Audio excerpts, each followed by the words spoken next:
Hey, everybody, welcome in. It's Monday, right?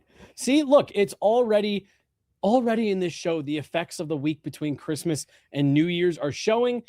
And before I even get into everything, I've seen all the memes and everything, and people saying like, oh man, haven't been at work. We can't relate. It's a busy week in the NHL, so we have a lot to talk about here.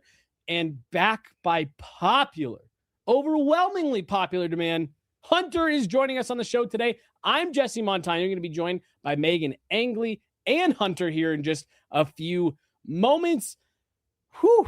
Busy weekend. The Avs pick up a win right before the holiday break and then a win on the heels of the holiday break. We're going to unpack all of it, plus the impacts of guys like Scott Wedgewood, Sam Malinski. We're going to talk Olympic rosters, folks. And then, yes, we will be giving our New Year's resolutions for the Avs as we head into 2026. As always, guys, I want to start by reminding you about a couple of our great partners. First, Furniture Row, a new partner here at Guerilla. Head on over, check out all of the end-of-year offerings down at Furniture Row. Great new partner. We are so excited to have them on board. But I do also want to tell you guys about our great friends over at RefiJet. Did you guys know that you could refinance your auto loan? Well, with RefiJet, you can save around $150 every single month, all with just a soft credit pull and zero hassle. It's lower payments, flexible terms, maybe even some cash back in your pocket from your car's equity. And after all the spending you just did around the holidays, gosh, wouldn't it be nice to get some cash back right there in your pocket? RefiJet does the work. You get the savings. I always tell you guys the best way to support us is by supporting our partners. So head on over refijet.com/sports. See if they can't help you out, maybe help save you some money. And like I said, maybe get some money back in your pocket. So help us out by helping them out. Show them some love. refijet.com/sports. It is the faster, easier way to refinance. Hello and welcome in. Please do not leave your luggage unattended on the station.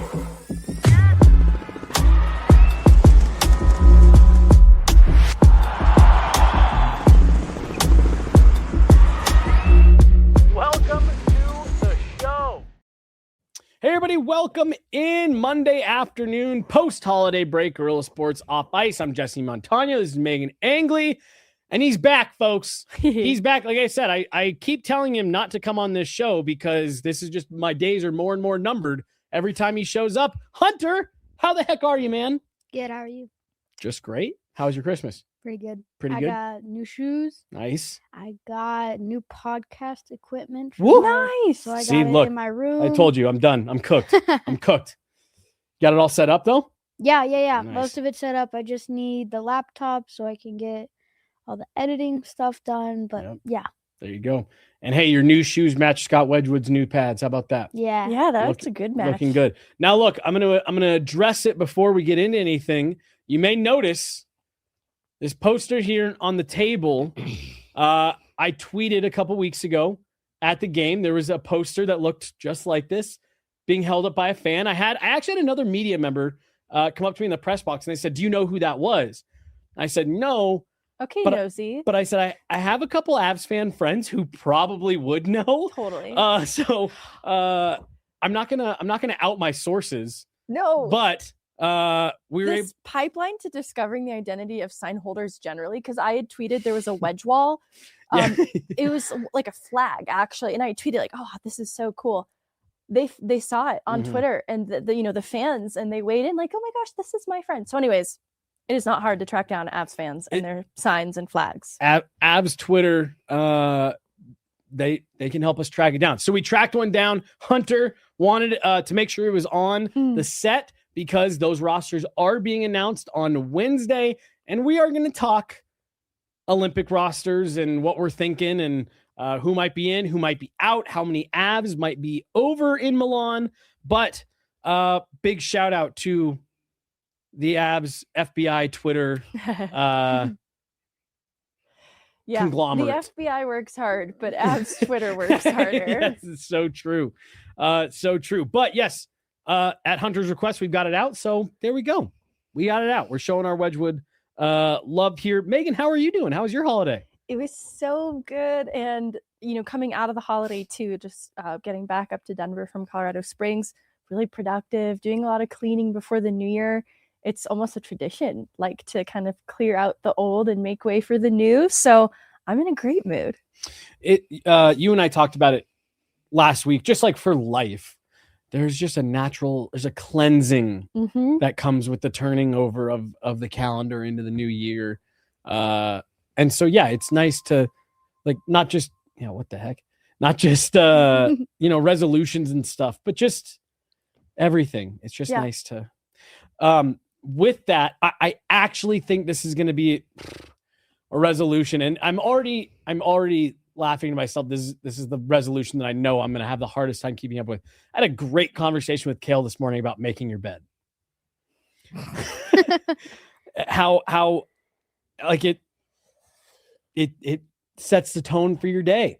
And he was saying like it's an easy thing immediately. Yes. Before your day's even started, you've got something checked off the list. Yeah, it's an unsettling feeling to leave the home without making your bed. Oh, are you a make the bed every day person? I am a make the bed every day. It's like leaving a curling iron plugged in. Like if you don't, do the double check that you've unplugged it, you're leaving the house anxious. Like I left my curling iron. Yeah, but your house isn't going to burn down if you don't make your bed. No, but you feel the anxiety of it's unmade and I know it. And it gives you unrest. Oh, wow. But I have a cheat. Hold on. Okay, all right. I don't sleep under my covers. I sleep on top of them with a blanket. Okay, whoa. That's cheating. That's not only cheating. That's just not doing anything. Okay. You're leaving your bed how it is. What do you mean? I was so excited to hear how he was going to end the sentence of that's not. I was like, yeah. Wow. You're not even making it makes your it bed. really easy to make your bed because So, you just have to fold up your blankets. All right. This was not the plan, but it is now. What? Why? I run warm, and so sleeping under the covers is way too hot. So you have display covers. These aren't for use. These are for display. These aren't meant for you to sleep on. I just open my door. I turn it down to 60 degrees. Hold on. I'm just kidding. Kidding about all of I was that. gonna say, hold on. You sleep with the door open? Let the nice, cool night air in. No, none of that's true. Because when I moved in with my now wife, we were just dating at the time. She had a cat. I'd never lived with a cat before. Only ever had dogs. And Charlie, the wiener dog, well, he'll just stay nice and comfy right in the bed with you until you're ready to get up. Cats need to roam. Cats like to move around, be destructive around your house. So suddenly, and my wife was like, she was like, oh, just leave the door open. I was like, are you a lunatic? Any sort of demons or ghosts could just walk right in. Yes. Whoa. Yeah. Okay. Yeah.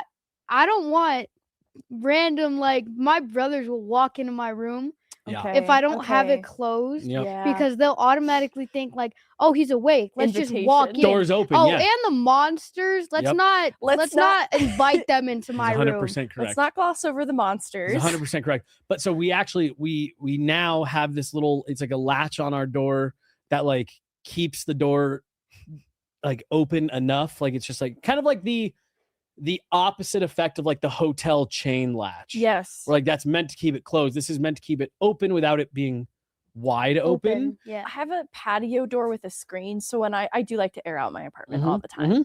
I do that. Keep the screen latched the though. screen is latched. I'm not leaving it open overnight. I've done that in hotels before. Where you have like a balcony, you wake up in the morning like, oops, I fell asleep and that door was wide open. Yikes. Wow. Okay. So I have a fan, Anne. The number one, I'm gonna have to change the title of this podcast to Megan sleeps on top of the covers. I have blankets. Well, it's just the fact that you are recreating the bed covering system on top of the covers. But it's so mobile, you can toss and turn and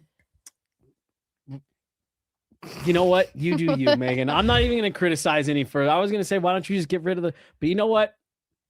Yeah. You just make it happen. You just make it happen. I make my bed. That's right. Every morning. That's right. Hunter, do you make your bed every morning? No. See, I don't either. I don't find time ever. Ugh. Like, why? Like, here's the thing. Would you rather get up, brush your teeth, and actually have time? Because I don't like getting up super early. Yeah. I stay up late. I need my sleep, but I don't like going to bed. And then if I wake up like, oh my God, I need to make my bed before I brush my teeth, shower, like eat breakfast. Yeah. And then sometimes we got to leave quick and I get dressed pretty quick, but like I don't have time to make my bed. Sleep. I'm coming back to mess it up tonight anyways. That has always been my my thing with it is like I'm hours away from getting back in and messing this up. Yeah. But again, I had a great conversation with Kale about like it's a mindset thing, and it's just like, yep, it's done. Task 1 of the day is done. So I think I'm gonna try to make that a New Year's resolution of mine, because like we make the bed like once a month. Maybe when people are over and like, you want to show them your room or something. I change the sheets every 2 to 4 weeks. Mm-hmm. And when I change the sheets, I'll make the bed over. And like, we also, I think I've talked about this show before. This is now a betting podcast. BEDDING. Sports betting. Sports betting. My wife and I sleep with 2 separate comforters because she's a spin and lock kind of person. And I'll wake up not only with no covers, but with the inability to get the covers back. Yep. So like we have 2 different comforters. So yeah, like I said, there's a lot of moving parts. Right, a lot of moving parts. But in that I'm situation, going to try to make my half of the bed every day. All right. How do you make half a bed? It would make sense if I'll see if I have a picture of my bed when it's made on my phone that I've like maybe sent to Hannah. So Jesse has dreamed about getting an Alaskan king. Yeah, oh yes, right. It's not just a dream; it's on the list. Step eventually above the California king. Yep. And I'm just trying to imagine how you're going to implement making your bed every day when you finally get that Alaska. Well, gonna need like. It's a great question. That's a big bed. It's NBA player size. Now, that's 100%. Huge. Like Wemby has one of those. And really, it's one of those things that when I'm at the point where when I have an Alaskan king, that means I'm going to have a room that's big enough for one of those, which probably means I've got enough money to have someone else make it for me. Because I don't know if you're familiar with the dimensions of an Alaskan king, but how do you get a blanket that size either? Like sheets that size, a blanket that size. It's all custom and it's all expensive and large. People in my tax bracket don't have rooms big enough for an Alaskan king. So if and when I have one, things are going very well. But it is on the dream board. It's on the dream board. Should we talk about hockey? Yeah. Okay. All right. I was having fun. Well, I love to like the Avs did the TikTok not TikTok, but the content of who makes their bed and who doesn't. I like so that was why that was cool because Kale was like, "Duh, of course I made it." Oof. And so that was why I went up to him because I said, "You answered that question as if you make your bed every day." He's like, "Every day." And he said, as long as his wife isn't still in the bed asleep. Which is a valid response. Totally. They're leaving early for travel sometimes. Yep. He said, if I'm the last one out of bed or we're getting up at the same time, I always make the bed. And then that led into the whole conversation. So. This started with Avs hockey, and now we're bringing it back. Right. Kale McCarr is the one who got me on this really whole thing. Kale McCarr's fault. Right. So that counts. And then guys just want Alaskan. And bed and now your sheets, you make half a bed. It's important to have dreams. You sleep on top of your covers. All right. Took a lot of heat for that, Hunter. Let's not bring it up again. Okay. All right. Coming out of the holiday break, first pod since the holiday break. Megan, we got 2 games. We're not going to do full on like post-game breakdowns of them, but you had a game going into the break against Utah and then a game coming out of the break against Vegas. Tale of 2 different games, no doubt about it. The Avs win 1-0 pre-holiday break, 6-5 in the shootout post-holiday break. But I think that's kind of what we want to talk about here is the fact that the Avs just it does not matter if you want to play it tight 1-0 or if you want to get into a game where you're trading chances, filling the net. They'll do that too. I think there's a lot more to unpack from that Vegas game than just filling the net and trading chances. But let's start with the Utah game. Those games always have great energy in the building, just because it's kind of like the day before, like you get off school, right? Everyone that last day of class is really excited. There's that same kind of energy in the building. And I feel like maybe it can be easy for teams to feel that, maybe get a little bit too ramped up and get away from the details and the structure. But that 1-0 game, I think, underscored, highlighted details, structure, etc. Yeah, I think the overarching theme for this Avs team is they don't get caught up in the need for instant gratification. And so they understand that they build their way back into games when things get a little bit off the rails. Like in that Utah game, it's not that the Avs are having games where things are off the rails the entire time. It's usually a singular period, maybe even a series of shifts, but they get it back on track gradually by working really hard. And I love that a few times now, Jared Bednar and some of the players have used the word fragment to say that they don't fragment when they're met with these maybe difficult moments where they stray from their game a little bit. Instead, they unite and work together. And so every line that's going out there is playing Avs hockey. And I would point to those being playoff habits too. And so Utah, this is where the Avs are getting every team's very best right now too. And Utah was no exception in this game. It was a big push from them in the second period. You know, you look at the analytics coming away from the Utah game, they outshoot the Avs, and they're doing a lot between the blue lines to prevent the Avs from getting to their transition game and creating the way that they would like to. And then the Avs bring it, back in. They settle things down a little bit, and they withstand the push from Utah. In the final 40 of that game, Scott Wedgewood plays out of his mind. Just secondary on all of this too is we've got a whole segment of this show to talk about Wedgewood because of this. Park a little time too to acknowledge that the Avs, it's not a dominant game from the Avs against Utah. As a matter of fact, like the lone goal in this game is born from a great play from Sam Girard to force a turnover in the neutral zone. The Avs really strengthened that play then to make that one goal possible, because it wasn't as if they weren't doing things to try and create. They were just running into some issues with what Utah was doing to counter them. A really important lesson then, because I imagine that this style of hockey is going to be implemented a lot to try and prevent the Avs from creating at will. Like, I think that's why this Vegas game, when we do get to talking about it, is fun, because it's hard against good teams that understand what the Avs do off the rush, in transition, how they like to attack and how they like to play a high possession game in the offensive zone. Teams know this, and so they're going to work hard to counter the Avs from being able to even get to their game. And I think that was true of the Dallas series. It kind of all comes back to that, right? That it's good for the Avs to have low event games like the Utah one, because they're not always going to be able to score in bunches and at will. They just have to be able to withstand the push when teams are giving their very best. And I think that's what the Utah game exemplifies.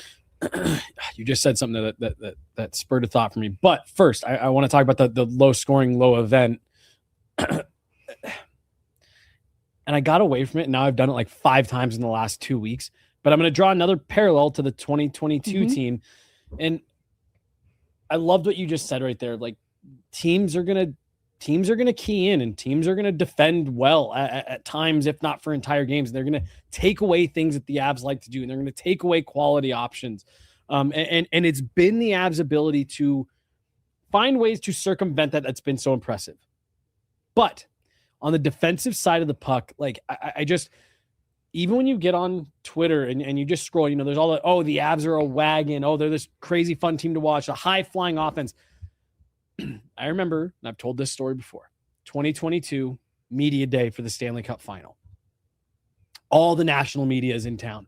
You start to get a little bit of it with the Western Conference final, but this is it. This is the final. Everybody is in town.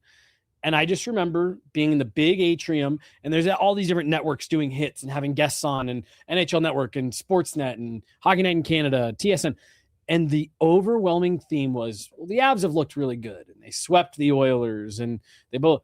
But is the defense really going to be able to hold up? Is this high-flying offense, are they going to have enough in the defensive tank to shut down the Tampa Bay Lightning?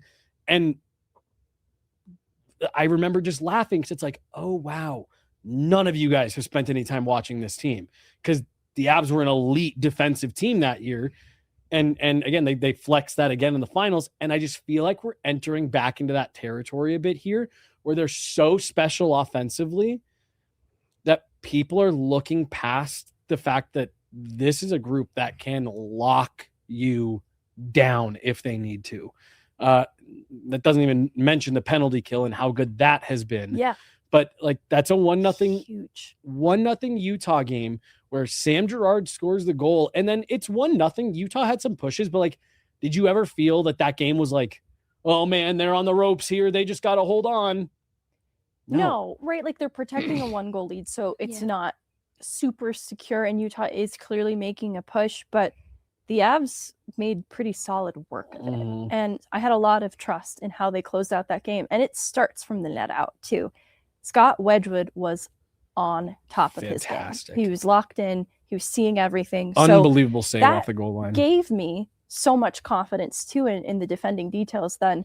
And, in asking Jared Bednar this question, it does change the way that his players even just play the puck right in front of Scott Wedgewood. When he's playing like that, there's tremendous confidence in him. And I think that changes the narrative in the game. Even though Utah's making a bit of a push, the quality of those chances isn't as high as they could be because the Avs are making a great effort to take away lanes, block shots, sacrificing the body to do so as needed, especially on this now first in the league penalty kill, which I think was only made more impressive in the Vegas game on top of it all. They've been so consistent. I want to come back to the keeping the puck out of their own net, but the only guy who put the puck in the net on that pre-Christmas game was Sam Girard on a breakaway. Not usually where you find defensemen leading the rush on a breakaway. Hunter, I know Sammy G's your guy. I actually just talked about you with him this morning. Talked about you with him this morning. What'd you see on Sammy's goal there? Well, most of his goals, that breakaway was you don't see him on breakaways very much, but he's had 7 points in the last 7 games. He's on a roll right now, and 2 goals have been from like a deflection from a stick in the Vegas game, or like on a breakaway, which I don't remember if it deflected off of his pads or something. I think it did. Yeah. Yep. So he's finding areas, and that puck is going fast enough to where they can't reach it in time, and it's deflecting, and it's in the Vegas game, it changed direction and the goalie couldn't find it. But on that breakaway, it was so fat. The puck went fast that it went in because of a tip that he tried to save. But 10 points on the year, 7 of those. Yeah. From these past 7 games with like 5 assists, 2 goals. He's on a roll as of coming into the new year. And he's a guy that Megan and I talk all the time about. Like his play goes up when he's feeling confident. Knowing him as a player as well as you do when you're watching him, how much confidence are you seeing from Sam Girard right now? He's very confident because I think the whole team is confident with the way they're playing right now. They have 29 wins, and that shootout win, they held on because they know, hey, we're better than this team. We can win this game if we keep playing our game. And Sammy, I think, is kind of feeding off of their energy and confidence. Yep. Yeah. You were just talking about, or you just said, feeling that they should be winning. I don't know if you guys caught, and we're going to talk about Vegas here in a second, Nathan McKinnon's comment after the game saying they started feeling confident, and he goes, look, both teams know who should be winning, I feel like. And I just thought that was an interesting comment of like, yeah, we knew we were playing better and we knew we were going to break through. It was the Minnesota Wild game that I wanted to draw a little bit of attention to in terms of a parallel and how it relates to the Utah game. The Avs are up 1-0 after 1 against Minnesota back on the 21st. They're up 1-0 after 1, 2-0 after 2. And in that second period, Minnesota really tried to ramp up the physicality, really tried to change the momentum of the game and take the Avs out of their structure. The Avs just weren't biting. Minnesota gets a goal early in the third to kick things off. And they start sitting there and you go, okay, well, if they get another one, suddenly you're talking about a 1-goal game with a ton of time left. It's a team at home. They feel like they've got something to prove.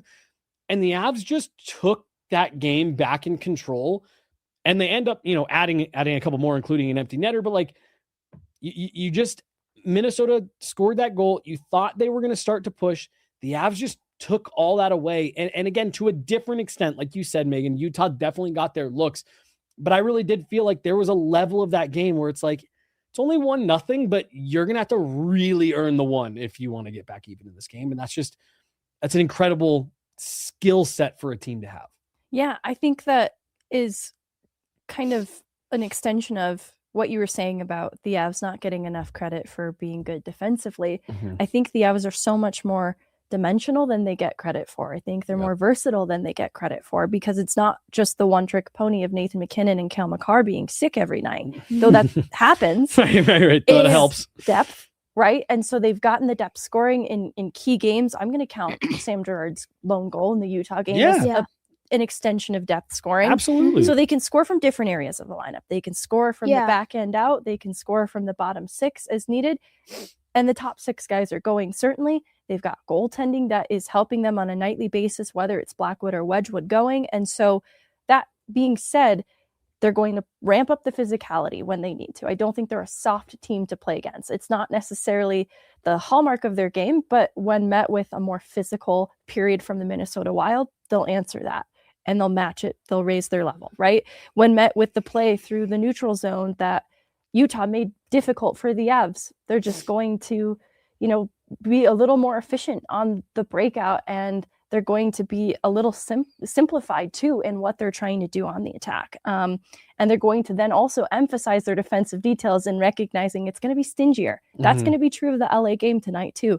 I think, it's possible it's a low event game because of how good defensively the LA Kings are. I imagine you're going to see an emphasis then on the Avs defensive details as well to match that. Well, so let's switch over to talking about Vegas, because I think there's something really interesting that you just said that we saw play out in Vegas. So Vegas, they jump on the Avs kind of early and they stretch the lead to 2-0, and that building was jumping. Which is, historically players say that is one of the tougher buildings to go into from, the noise, the way the crowd gets on you, and the way that Vegas feeds off of that. And you're in a post holiday break game. The Avs traveled, flew in that day, and, you got through the first 10 minutes of that game, maybe a little bit more. And you were just wondering, like, is this just going to be one of those games for the Avs, kind of like the Islanders game in New York, where it's like, they just don't have it tonight. And that's all right. But then you start to see some flashes of it, and you get a couple lucky bounces, no doubt about it. But like, okay, they're working their way back into this game. And then Vegas scores 2, bang, bang, back to back. And you go, okay, well, that's probably it then. Right. They probably can't come back from this. And where I'm going with this is, not only when you say that's probably it, Megan, I had flashbacks to 2020. Vegas packing the house, blocking everything, sticks in lanes, puck on their stick, up and out. Pack the middle of the ice, block shots, get sticks in lanes, letting the Avs have the perimeter, but just giving them nothing through the middle. And that's been a hallmark of who Vegas is. But then the Avs started to press. And they started to press, and suddenly they started hemming Vegas in their zone. Vegas's legs start getting heavy. They suddenly can't stick to their structure the way that they wanted to, and the Avs just start kind of picking them apart. And it was just so impressive how Vegas, I thought, was executing a great game plan, had a multi-goal lead, was playing kind of suffocating in their own end, but it was what we've talked about: 4 lines, 3 pairs, wave after wave after wave, sustained zone pressure, shots on net. And Vegas eventually just could not hold any longer. Yeah. It's not so different from like when I was talking about the push from Utah and the Avs just had to withstand it. The difference is that the push is coming from the Colorado Avalanche, and there is a threat in every 5-man unit that is on the ice at any given time. And so I think that's what became so important in this Vegas game, because you're right, excellent lane management, making it difficult to create, leading to broken plays, which is actually how 2 at minimum of those goals against even happen, right? They have maybe a little bit of that trouble defending off the rush, then coming back because guys kept trying to dangle. Sorry. Because of a fluky broken play in the offensive zone, because they're trying to create, right? Not a bad thing, but it just happens sometimes. And I think that the answer for this was to attack from maybe underestimated areas. And so that's where the Sam's pairing. I think this game is so important for them as a pairing because they were everywhere. They were all over Vegas every shift. And you saw too, their minutes were kind of climbing because you could tell they had the energy, the legs, the confidence. They were putting everything on net. And I think it started to all work together, right? Like they didn't fragment, like they talked about the Seattle game a couple weeks ago on the road. And so you're seeing Malinski putting pucks on net. Val Nichushkin is retrieving them. And Sam Girard is withstanding some stick checks to protect the puck, right? Like he's not necessarily the guy that you expect to be the one that is protecting pucks effectively because you think he might get out-muscled, right? He's not. Like you're seeing the confidence build then in some of these shifts, and they don't all result in a goal, but it's wearing down the Vegas Golden Knights, and it's creating opportunities because it became relentless. Because on this same shift I'm thinking of, it results in that weird Sam Girard goal, but it started because they wouldn't step off their necks, get off their necks. And that's sort of how the rest of this game played out. I was dying laughing because Evan and I were in the press box, and that shift where Sam Girard scored a lot of really nice passing plays, like a lot of great puck movement, but it was like, is someone going to shoot it event? Like great puck movement, but like it needs to go towards the net at some point. And Evan goes, okay, somebody on this line has to shoot. And I said, no, they're going to pass it in. And literally a second and a half after I said that, Sam Girard tried to pass it to the middle, but it like hit his stick weird and we were like, well, hey, that'll work. Like if you can pass it into the net, pass it into the net. I was just going to make the comment when you were saying like, sticks and lanes and it was lean to bro. Two separate guys tried to like dangle Mark Stone. It's like, when has that ever worked? Like for anybody ever? Sometimes you have to put away the frills. And so that's where too, like it was Malinski and Girard just putting pucks on net and guys retrieving pucks below the goal line, battling really hard to win them back. And so you're right. It's not always dangling guys and the fancy passing plays because they're probably going to get a stick on it eventually. And then you're dealing with a rush chance against. And so I think they figured that out. They figured it out. And I'm going to run through some numbers here to do that. But first, Hunter, I want to ask you, just as you're watching that game, you watched the whole game against Vegas, right? What did you think between first period and third period? It was very different for the Avs. What did you think?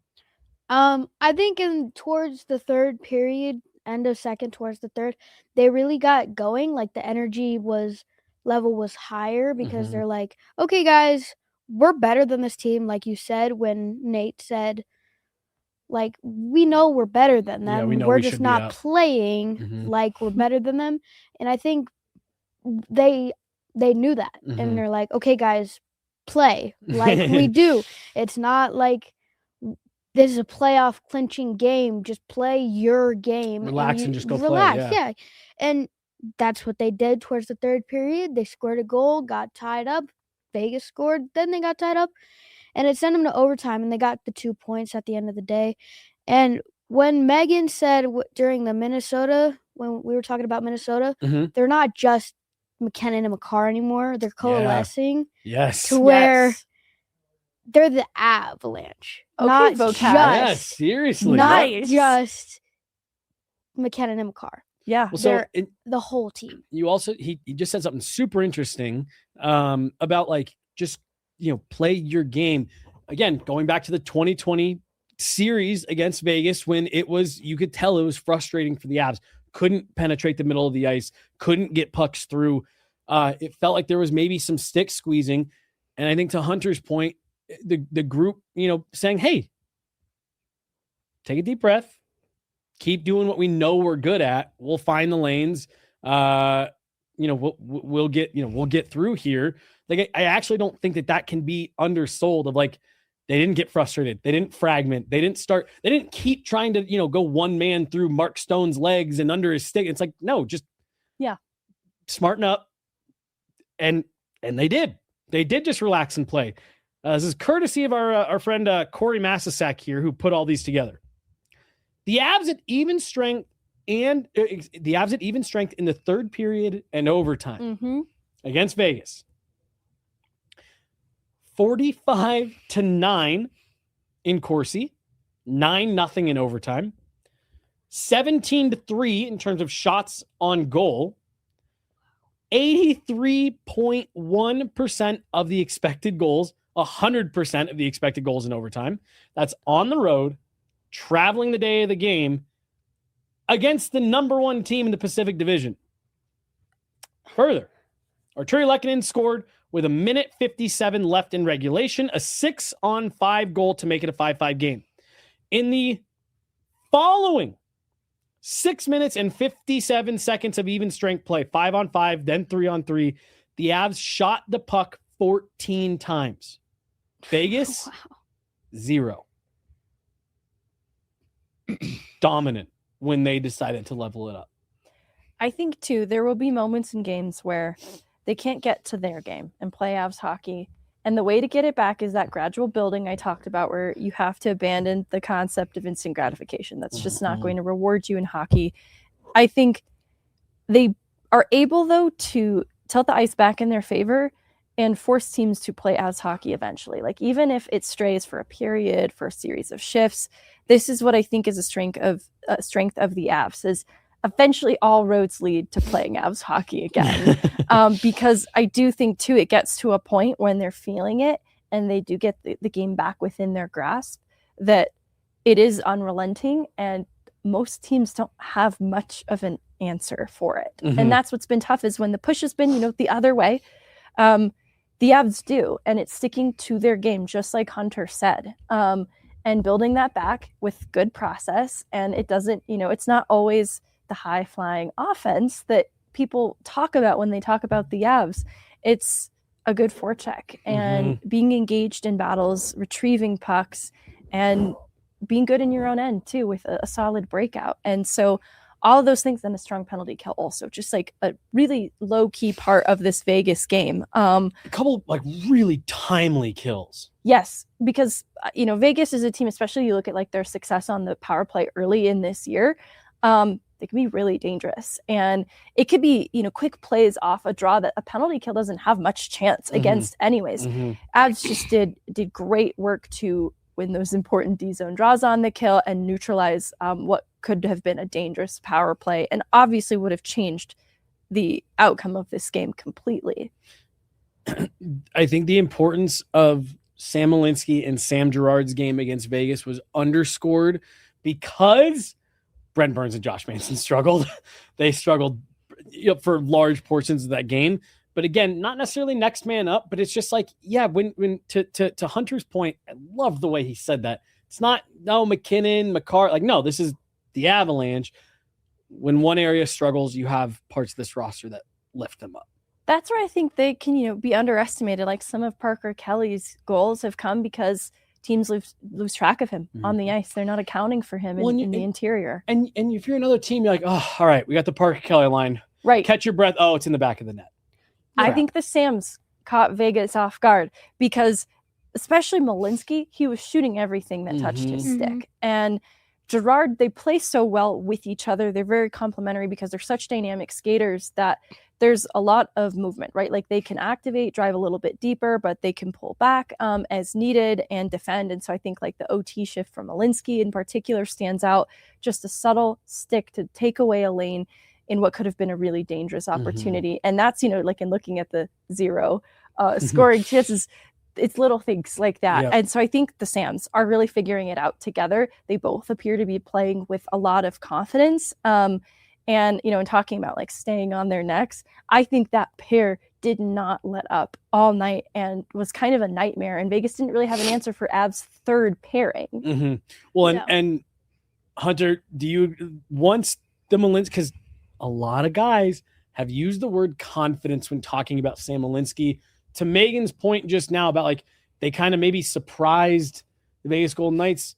When you were looking at that game, did you see it the Sams got going, and then because they were going, that led to more confidence, which led to more, puck touches, all that stuff?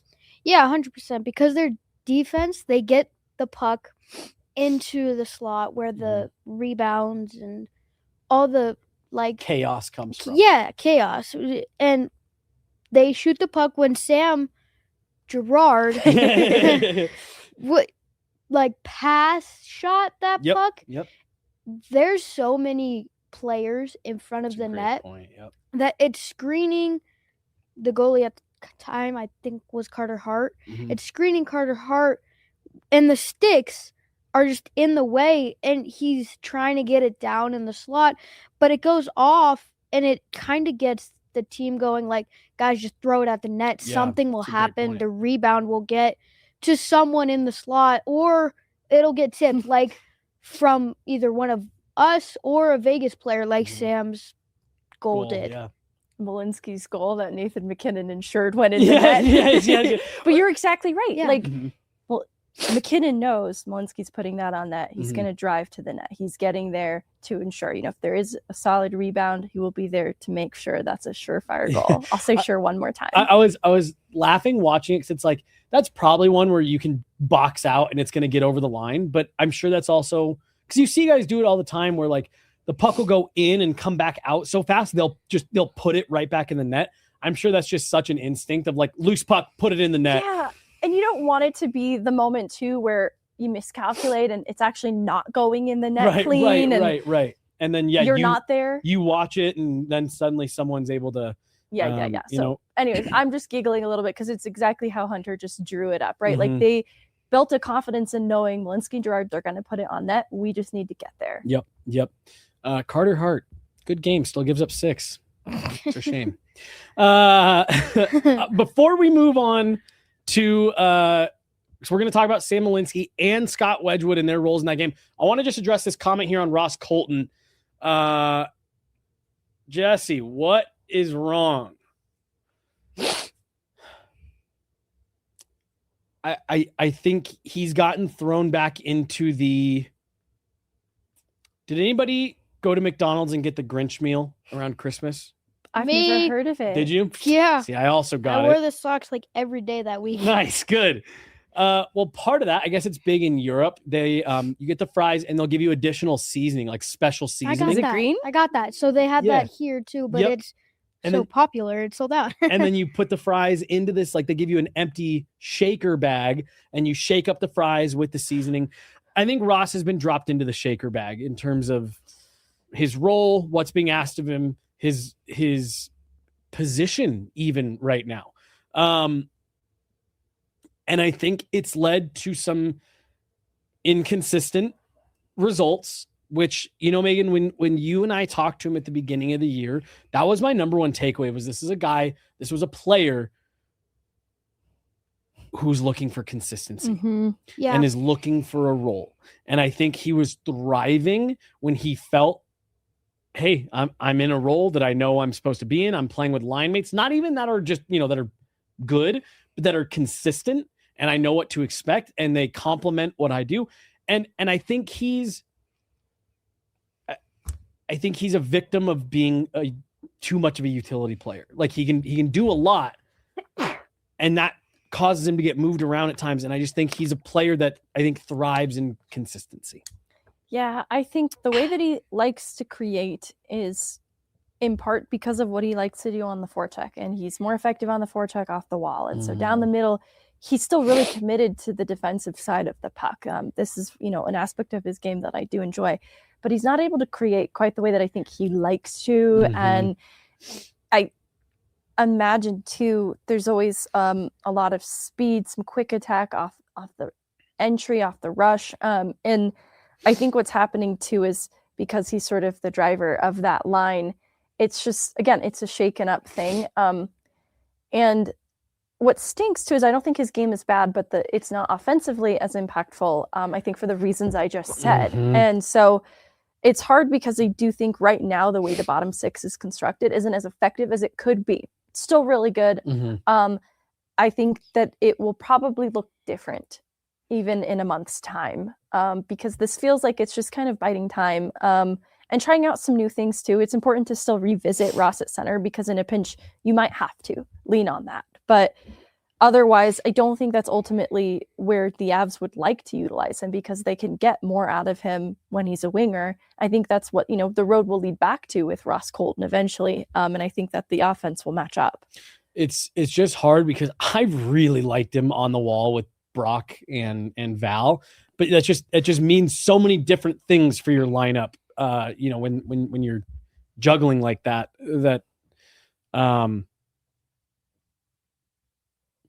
Yeah, I don't know. I think a lot of it will depend on, like, there's another move coming before the, what is it, March 6th, March 7th deadline. Yeah. And I do just wonder, a question that you asked so much at the beginning. I know I was hoping that nobody caught that I did it on accident. I wonder if they're going to go shopping with Ross in mind. Yeah. Like not to trade him, but like, move him. No, not to move, but like, can we bring someone in to compliment him? Isn't it tough too? Because this was the whole cool guy conversation in the summer.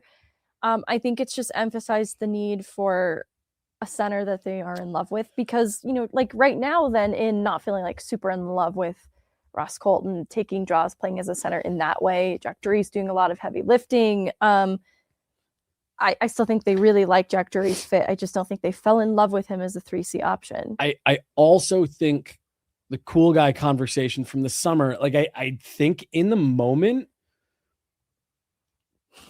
we were kind of saying, like, you might need a couple guys there. Right. That was the biggest issue with Kivi Ranta. No issue with Kivi specifically. It's like, Kivi's a winger. You kind of needed center depth.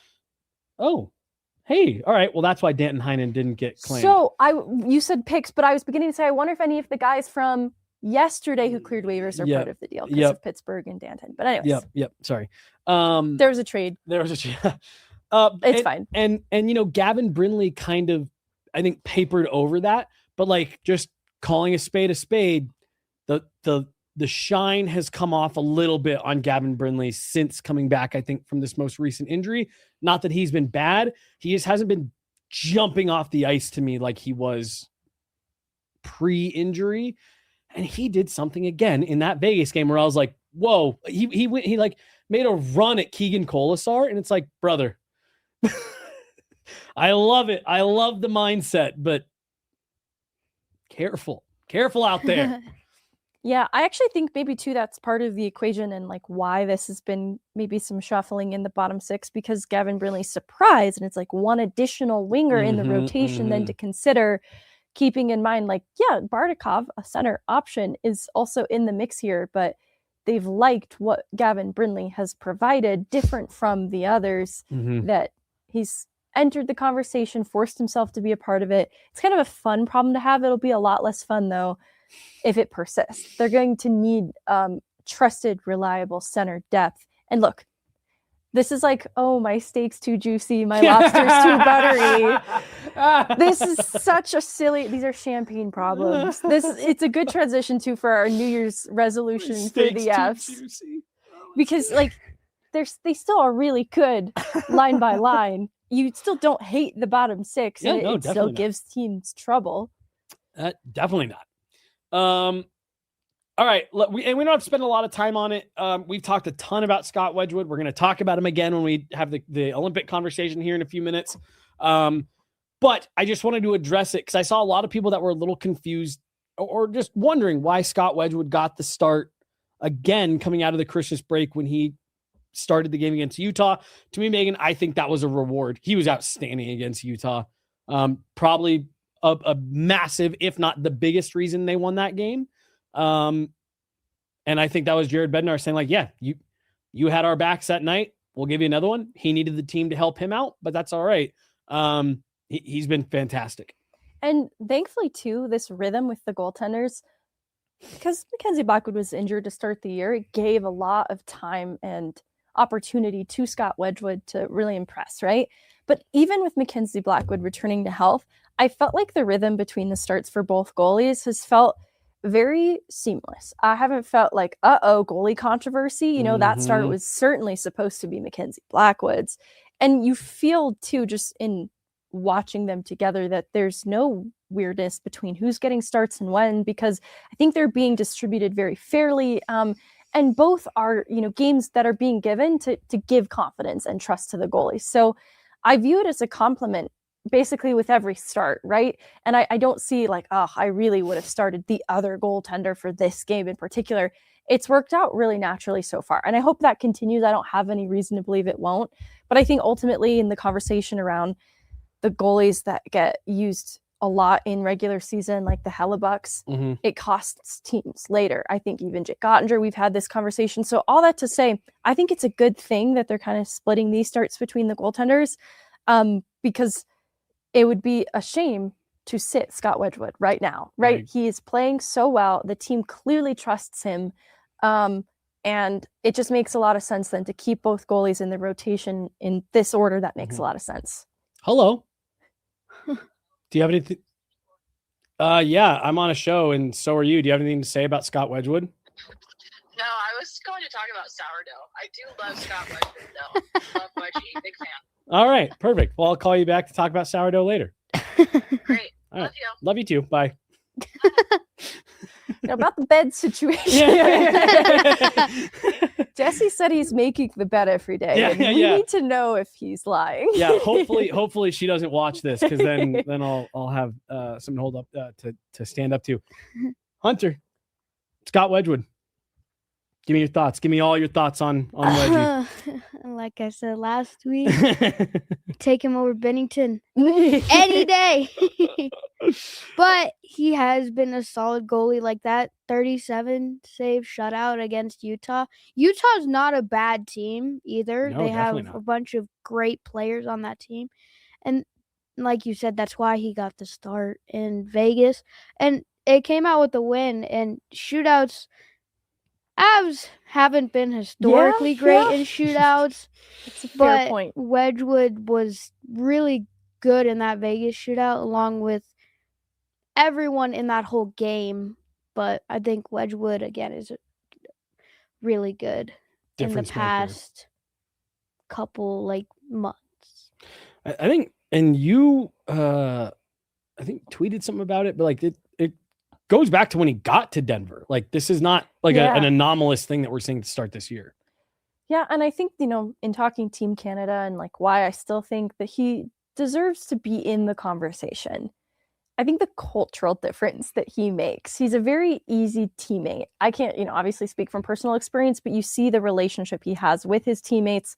They love playing with him, for him, because he's high compete. And so he's going to battle in net for you all night. And I think that goes a long way when you're competing for something really important, like an Olympic medal. So I think just the attitude that he has and the way that he rides the highs and the lows of the game, he doesn't get too low when things are not quite going his way.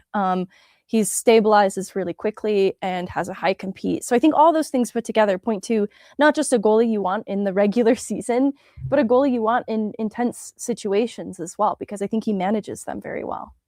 I completely agree. All right.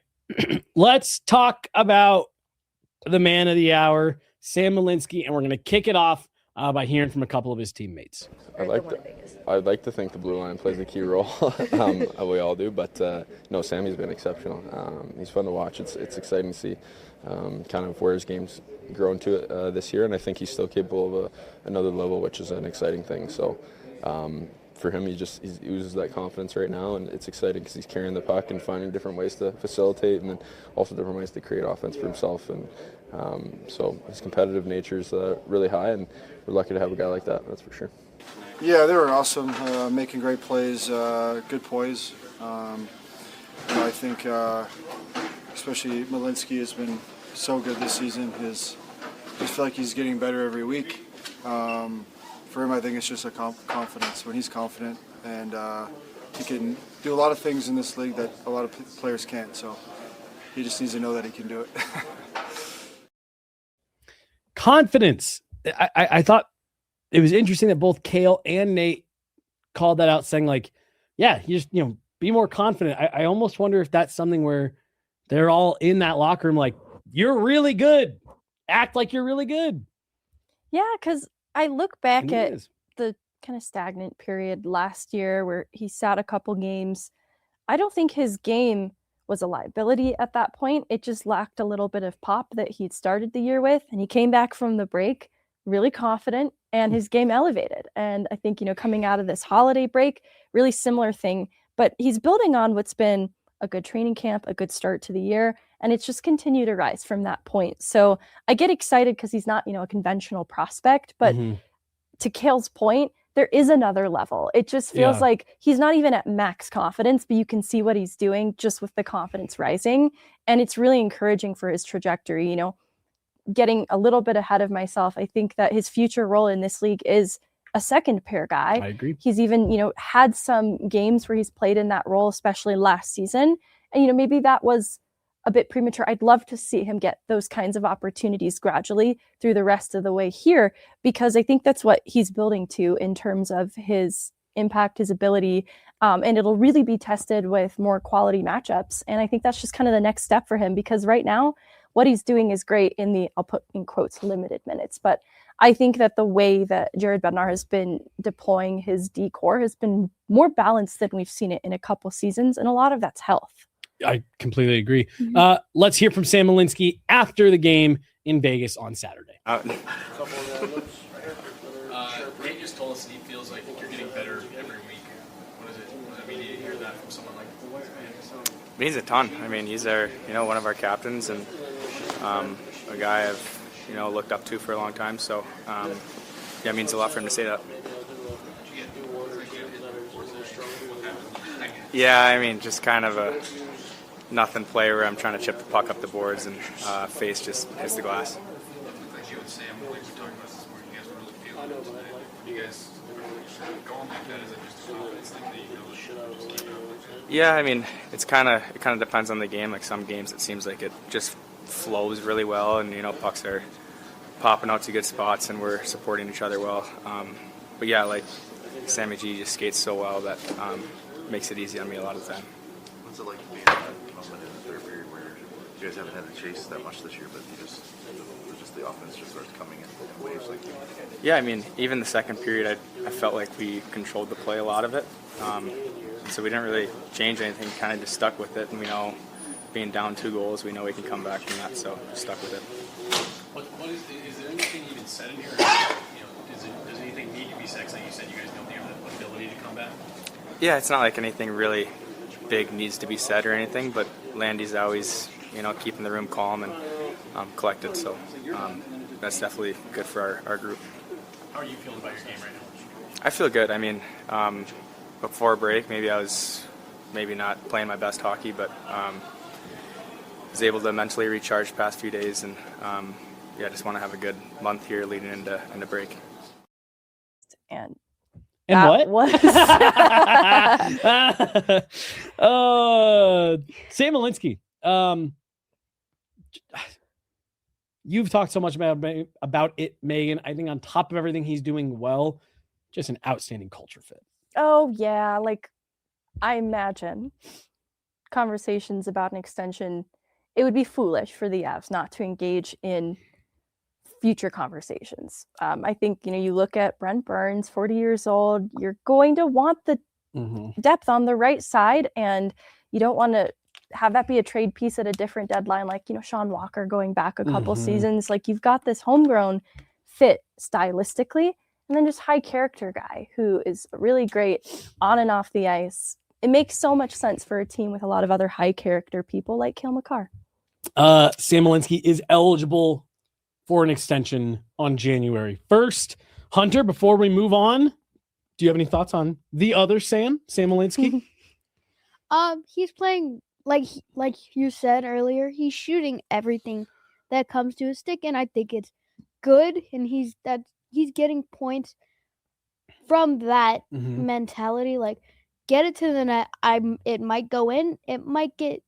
I might get an assist. Generate a rebound. Yeah. Yeah, and that's kind of what's generating the goal scoring and the wins. Because without getting the puck in from him shooting, like you said, they pass a lot, and when it hits his stick, it gets it in the slot, and they rebound and score, and that's what you want from a defenseman.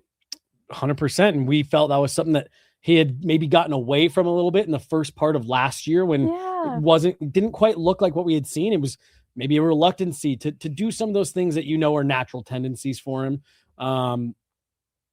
So yeah, I mean, I agree with Nate. He's getting better by the week. Yeah, I think he's, good defensively too, in a way that deserves credit. I think he's playing a little heavier, more physical this year too. So that's earning him a lot more trust. And I go back to that play in OT. I think that was not only a reward for having such a great game in regulation to get that early shift with McKinnon, but then in defending back and just making the right stick play to take away a lane. I think he's got a good 200-foot game in addition to we're just, seeing the things that he did so well in college really start to translate at this level. 100%. All right, let's do it. Let's get into a little bit of Olympic talk here. We are 2 days out from the release of Canada's roster, and then everything else is coming kind of in the following days there. Team USA will be announcing their roster during the Winter Classic on the 2nd. But I think it's pretty safe to say I don't think there's anything changing here over the next couple of days. I think these rosters are set internally. So I like we were kind of laughing and joking in Vegas saying like, oh, is Jared giving him this start here like a one last bid to get Scott a look for Canada? Like I think these rosters are set. I don't think there's anything that's going to change that over the next couple of days. We know Nathan McKinnon's going. We know Cale Makar's going. We know Gabe Landeskog will be there for Sweden. Let's start with Canada. Do you guys, Devon Taves, I think is a pretty safe bet. Yeah. I think everyone would be pretty blown away if he didn't make it. We also know Marty Netjes is going for Czechia. Yep. Really, it comes down to the goaltending for Canada. The Avs have 2 Canadian goaltenders, and I think, truthfully, Canada could take either. Or both. Or both. I think that might be because, how it's almost guaranteed that they're going to put Taves and Makar together. Mm-hmm. I almost think it's the same situation with Wedgewood and Blackwood. They're both work together really well, and if they're both really good goalies, and that's why I'm like this. Both of them could be in, and Canada doesn't have a great goalie pool. Yep.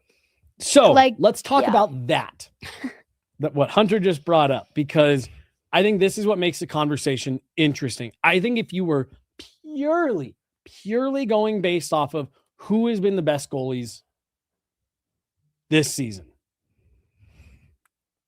I think you would almost have to take Wedgewood and Blackwood. Yeah. However, we all know that's not how it works. And I think the goalie throwing a wrench into all of this is Jordan Binnington. I think if you're asking me purely based on merit and how they've played this year, it should be Logan Thompson, Blackwood, Wedgewood. Yeah. But I think Jordan Binnington is going because he played really well in overtime of 4 Nations and won them a gold medal. So I think Binnington's going. I based on what I've heard from what Logan Thompson's camp has done in kind of making their case as to why he should be there, I think Logan Thompson's going. And then I think that it's going to be one of the Woods. Yeah. I don't know which one. I do wonder, I think 2 things. I think if Hockey Canada looked at it and said, well, do we want to see if we can bring a guy that we think could maybe take over and be the starter by the time the medal round comes around? Maybe they go Blackwood. If they're looking for a guy who's like, this guy may not play, we may get him in a round robin and we'll see what happens. To the point Hunter was making earlier, I think if you want a guy around who's going to be good in the room, if you're going to roll with Binnington the whole time like they did at 4 Nations, I think you take Scott. Yeah. And that's not me saying that I don't think Scott can step in and be a starter on that team and give them quality wins and play meaningful games. I just look at how they handled the 4 Nations tournament and they brought 3 goalies and played 1. If that's how this coaching staff is going to handle things, I don't know. Maybe you would like a guy like Wedgewood who, not only isn't going to make waves, but in fact is going to be the most vocal supporter on the team. I would also think about the decision makers in the team because they have a the Blues GM Doug Armstrong picking Team Canada, I almost think that is one of the factors of who they're going to pick, because again, he is the GM of the St. Louis Blues. Maybe they favor him over Colorado with the Woods because he likes Binnington, the way he plays, and more doesn't think about the numbers. Like, because Binnington is save percentage is .870. Yeah, he's had a bad year. And 23 games. The Woods are above 900. They're like in the 920s. Yeah. I don't know if Scott's made it after that Vegas game. I do think that is a factor with the Blues GM picking Team Canada with along other GMs. For sure. He's sitting at 919 on the season now after the Vegas game. Dropped just below.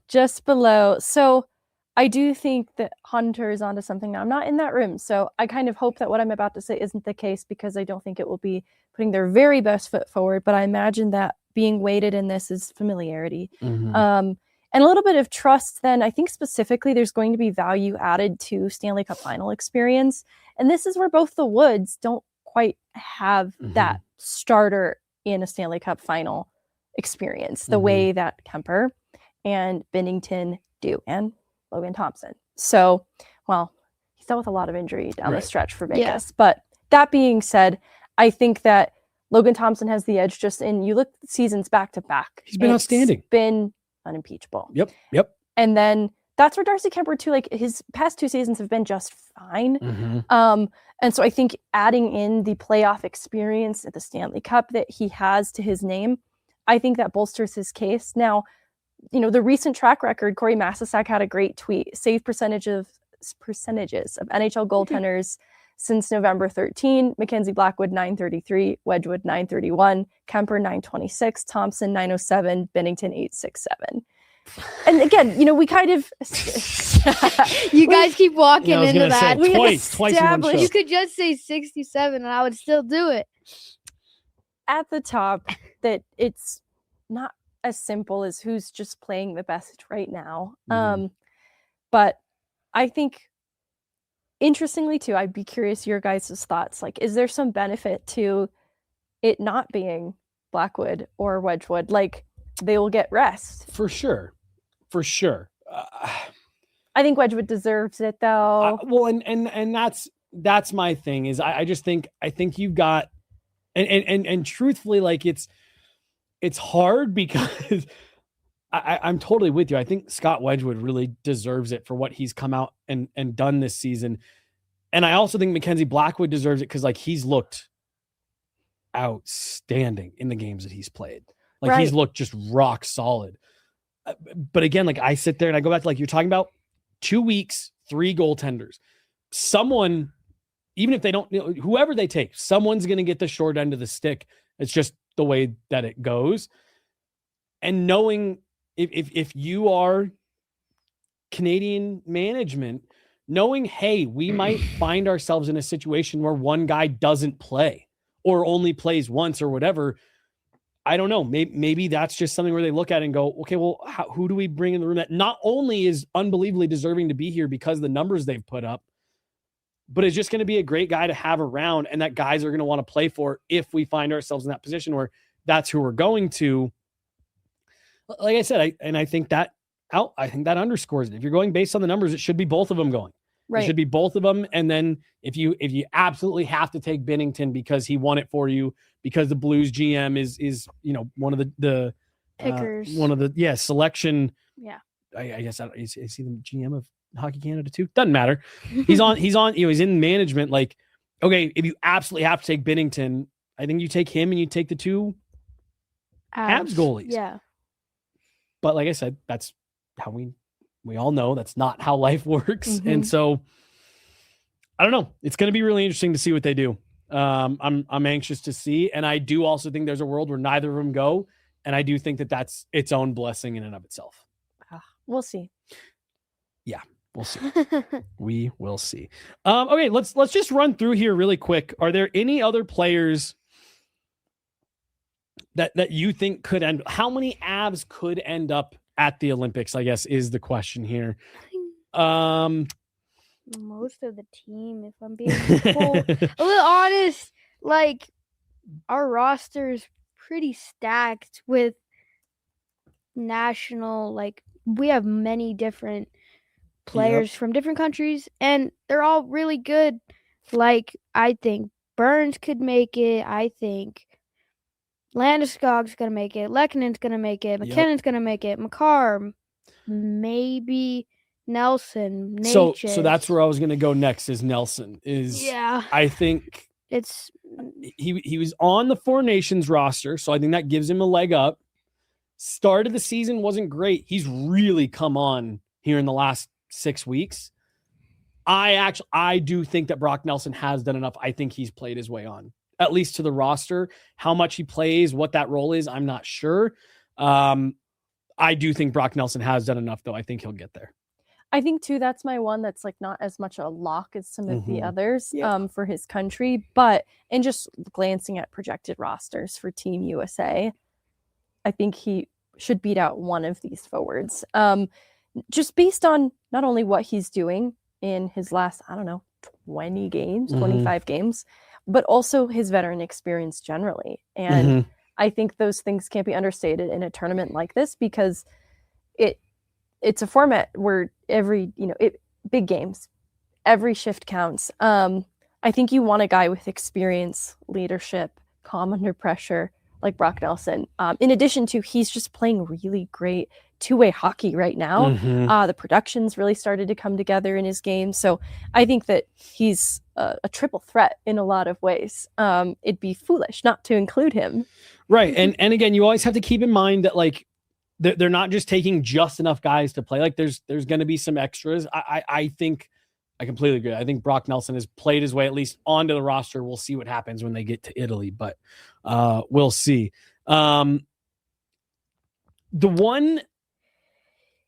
There's two players that I think,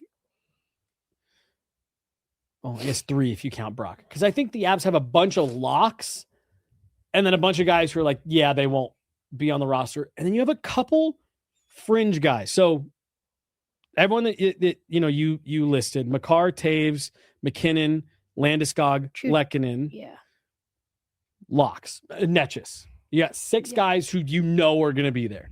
Then I think you've got Kiviranta, Nelson, and Olofsson as bubble guys for their country.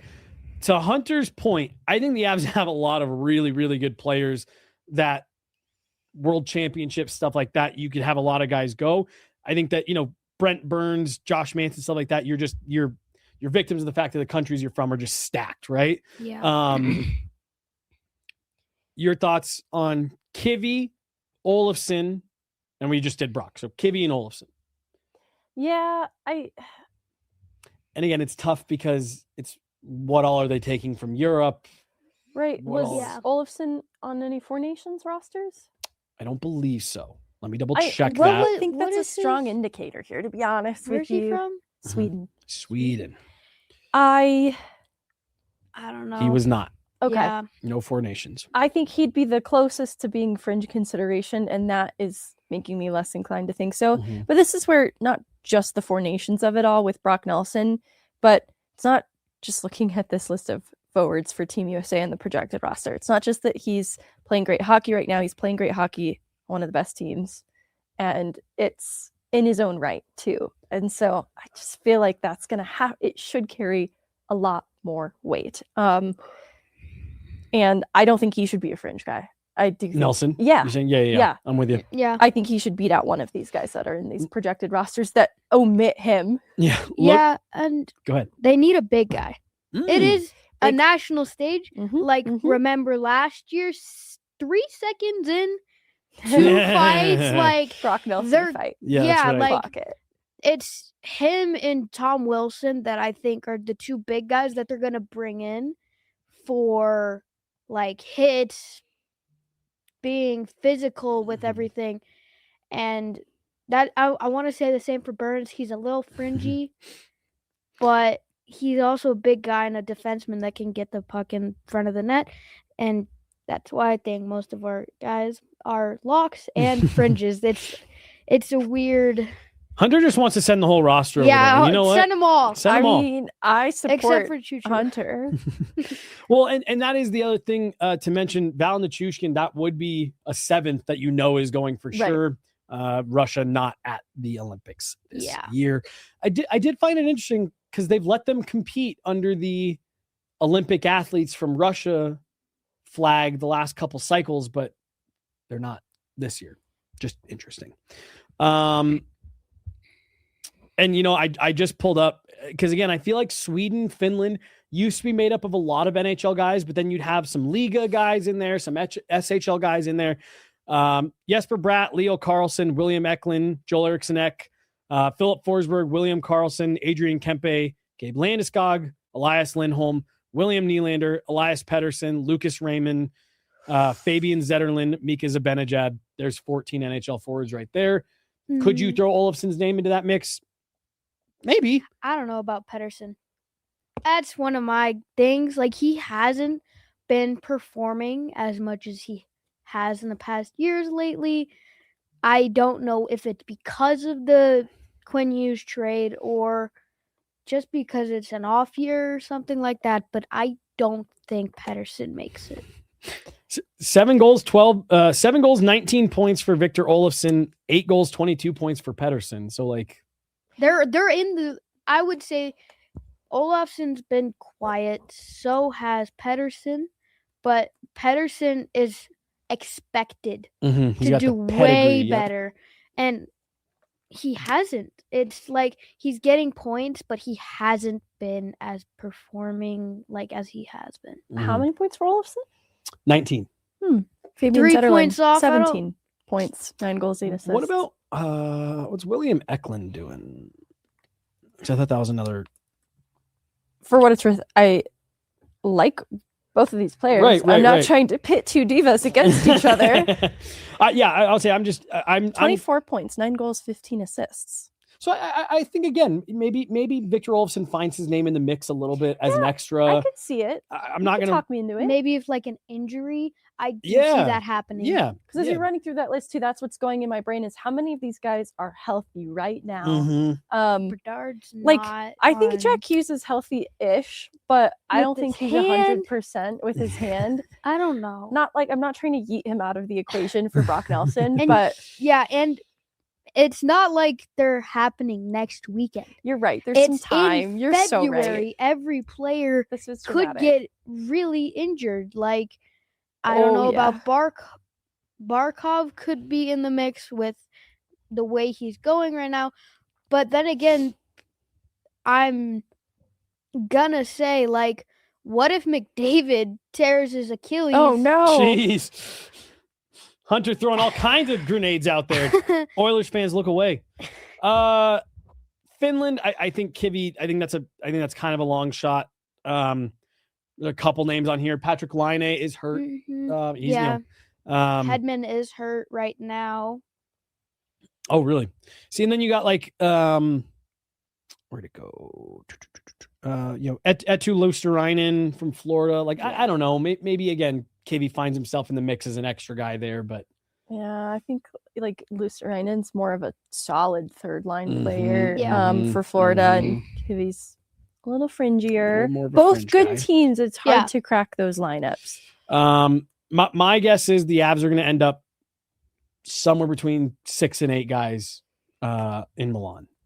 Yeah, and Bedard is not skating right now. He just got injured on December 12th. Yep. They don't know his timeline. I don't know. You were saying you don't think Macklin or Bedard makes it. I think Macklin makes it. I think Macklin makes it. I thought Bedard had an uphill climb to begin with. Then he got hurt. Yeah. So I don't know. He deserves a little joy. And here's the thing. I remember last year he broke his jaw. And he has the bubble, and he played better with the bubble. I don't know why, because he's young. He's very young. Because he knew no one could punch him in the face. Yeah. I'm just kidding. Shots at Bedard. But I don't know. I think because it is a physical game and he's not a huge player. And I think that was one of the things that everyone was saying as he was going into the draft. He was 17 when they drafted him. Mm-hmm. He's tiny. He's not a huge, big guy that's been in the league for 17 years. I don't think he makes it. He doesn't. I think he's too small, and I think he would not fight. I think he's one of those guys who wouldn't just stand back oh, I don't want any part of this. But I remember McKinnon in Minnesota a couple years ago fought. I think most of the guys on that team are ready to do whatever it takes for their country. Mm-hmm. I agree. All right. Let's round out today's show. It's been a long one, folks, so thanks for sticking with us. We're gonna rapid fire here. Do you have a New Year's resolution for the Avs? I really didn't want to go first. I hadn't thought of it. Okay, all right. Sorry. Hunter, do you have one? Sorry. We have too many regulation losses. We just need no, but actually, I think we need to stop sending it into overtime and just win in regulation. I get that we're getting the point in overtime, but I think it's too oh my God, are we going to lose? I think we just need to lock in and just get these done in regulation. Fewer overtimes for Hunter's resolution. Do you have one or do you want me to go? I'm ready now. Let's hear it. I want them to embrace not being stubborn on the power play. Yes. I think that they can have more success, a little more consistency in general. Again, it's a power play. It's hard to drive consistent results, but I think there's been a little bit of stubbornness from it through this point. I think they're working through it, but I think they need to stay committed to not forcing it too much. And I think that leads to some overpassing and in search of the cute, perfect plays. And sometimes they just need to simplify it. I'm gonna piggyback off that. And my New Year's resolution is for them to shoot more. I'm not all the time, but you need to shoot a little bit more. Yeah. And I think Hunter's shoot it guy over here. Shoot it guy right here. Hunter has underscored it today with different examples of putting pucks to the net. Good things happen. So more of that. More shooting. Let's see it. Less stubborn. That's going to do it, folks. We'll release you from your hour and 22-minute session with us here. We'll let John out from behind the glass. Or is that Ashley back there? Which that of you? Sounds crazy. John. All right. Yeah. Big shout out to John for hanging in there with us for a long one. Hunter, thanks so much for coming back, dude. Yes. I think we've already got you scheduled for your next visit next week. Hopefully back for Pyramid Day on Monday. Yes. Yep. We got that should be a fun one. Pyramid coming next week. Sam. We won't. Both Sams. Sam. Yes, both the Sams will be well represented. He's Hunter. She's Megan. I'm Jesse. Thank you guys so much for hanging out. We got game night content coming your way tonight as the Avs take on the LA Kings from Ball Arena. We will talk to you guys later. Thanks so much. Have a great week. See you later. Happy New Year, everybody. Bye. Bye.